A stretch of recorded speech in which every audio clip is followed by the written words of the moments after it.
Humor was obviously a very important part of this funeral service as well, and George Prescott Bush, the oldest grandson, also mixed some humor into his eulogy as he talked about how competitive his grandfather was and games of horseshoes and that sort of thing. And here's a bit more from George P. He left a simple yet profound legacy to his children, to his grandchildren, and to this country: service. Undoubtedly, when the last words are written on him, they will certainly include this: that the fulfillment of a complete life cannot be achieved without service to others. The president was a big fan of country music. Reba McEntire sang, and so did the Oak Ridge Boys. They sang Amazing Grace, and before they did that, one of the members of the band said that George H.W. Bush fancied himself a great bass singer. He was not, and that elicited quite a bit of laughter, Harris, from the crowd here, who all were touched by so much from this man's extraordinary life, and it was pretty special to be a part of it, even if we were outside the church, Harris. Well, technically, so many of us were outside, and no matter where you watch this from, it was the voice of each person who stood there and told all those personal and sometimes humorous stories. But again, what really resonated, and we saw this a bit yesterday at the National Cathedral, but it felt like so much more because they were more local voices, were just those that were singing, just really, really leaving an imprint on your heart and this final journey home for our 41st president. And Harris, so many people emphasized the things that were so important to George H.W. Bush, and that was family and loyalty and dedication to this country, service to this nation, which he gave for so many decades. Virtually his entire life was in service to America, and that couldn't be more clear after what we've seen over the last few days. So beautiful. Rick Leventhal, thank you very much for telling us your perspective there in person outside the church. This day, of course, will take some time as it unfolds, and we will stay on the situation. We're told that the motorcade should arrive at the depot for Bush 4141, the train that will take him to College Station, Texas, in about 10 minutes or so. In other news that we are watching while that motorcade makes its way, the Dow has taken another very sharp dip, and we're going to take a look at that with you now. It's down nearly 500 points on this Thursday, amid lingering doubts over a trade deal between the U.S. and China. The arrest of a Chinese tech firm executive threatening to spark another flare-up in tensions between the world's top two economies. I want to bring in now Susan Lee of the Fox Business Network. This is breaking news at this hour. Why is this happening?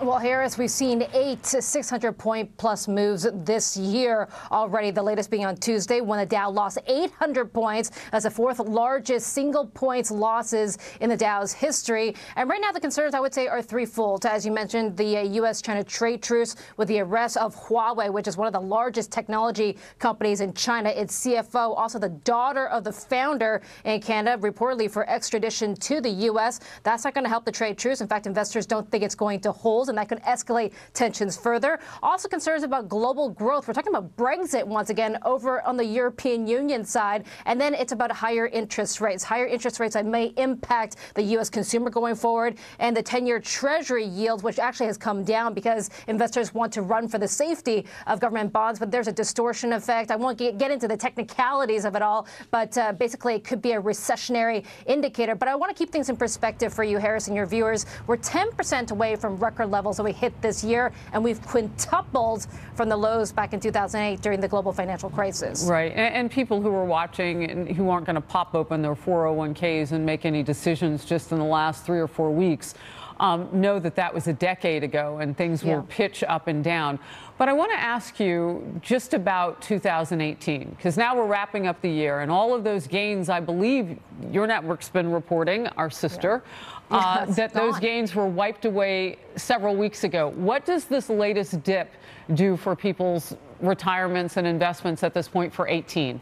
Yeah, well, it's not great, obviously, but it depends on your time horizon. If you're looking to retire maybe in the next 12 months, things may be a little tense for you. But if you have 5, 10, 20 years, you have a lot more to play with. And I would say, markets do tend to go up. It's an inflationary environment that we're in, and you have to keep things in perspective. As you mentioned, we're 10 years from the global financial crisis, and that has a lot of people concerned since we are in the longest bull market run in history, and we do have bull markets not lasting 10 years. So a lot of investors don't want to be caught without the chair when the music stops. All right, 2 points to hit with you. We're right before the Christmas season now, and what this does to consumer confidence. I know that there's not a huge marriage between Wall and Broad and Main Street, but at the end of the year when people are estimating what taxes will be and trying to budget for the first of the year, those two things can come into play.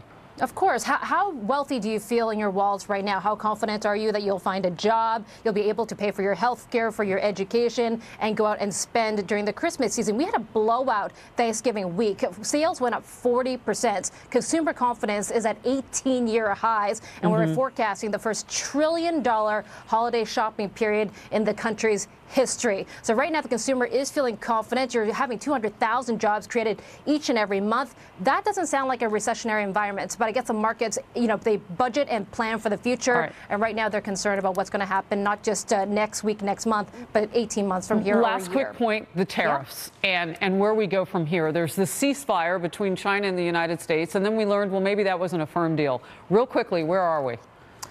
Well, the ceasefire, China yesterday came out with something very important. They finally acknowledged the conversation and the negotiation and the 90-day timetable. They said the talks were very successful, which I think is very optimistic on the Chinese side, and they're going to adhere to that 90-day trade truce.